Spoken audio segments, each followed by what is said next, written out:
మిత్రులారా, ఈరోజు ఒక గిరిజన కుటుంబాన్ని దారుణంగా వంచి ఒక గిరిజన స్త్రీ శాంతికి పథకం ప్రకారం ఉద్యోగం ఇప్పించి ఆమె పోస్టింగ్ కూడా వాళ్లే విశాఖపట్నంలో వేయించి విశాఖపట్నంలో ఉన్న దేవాదాయ భూములు, ధర్మాదాయ భూములు, ప్రేమ సమాజం భూములు వాటన్నిటినీ వాళ్ళు కైవసం చేసుకోవాలనే ఉద్దేశంతో ఈమెకు వైజాగ్లో ఉద్యోగం ఇప్పించి విజయసాయిరెడ్డి నేతృత్వంలో దాదాపుగా భూములన్నిటినీ అక్రమ లీజులు 39 సంవత్సరాలు, 66 సంవత్సరాలు, 99 సంవత్సరాలు లీజులు రాసి 1000 కోట్ల రూపాయల భూముల్ని భూదందా చేశారు విశాఖపట్నంలో విజయసాయిరెడ్డి. అటువంటి విజయసాయిరెడ్డి గిరిజన కుటుంబాన్ని, మరి ఆమెకు 2 పిల్లలు, ఆడపిల్లలు ఉన్నారు. ఆల్రెడీ 2 ఆడపిల్లలున్న తల్లిని లోబరుచుకొని ఆమెకు మళ్ళీ మగబిడ్డను కన్నారు.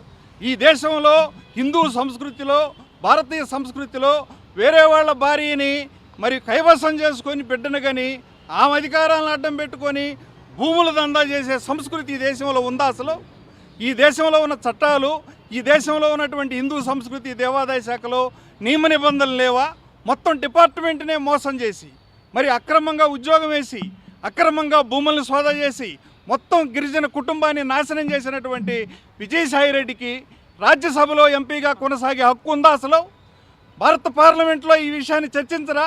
అంటే ఆదివాసీల్ని, గిరిజనుల్ని, దళితుల్ని చంపినా, చర్చినా, రేప్ చేసినా ఆమెను బలాత్కారం చేశారు. బలాత్కారం చేసి ఆమెకు బిడ్డను కన్నారు.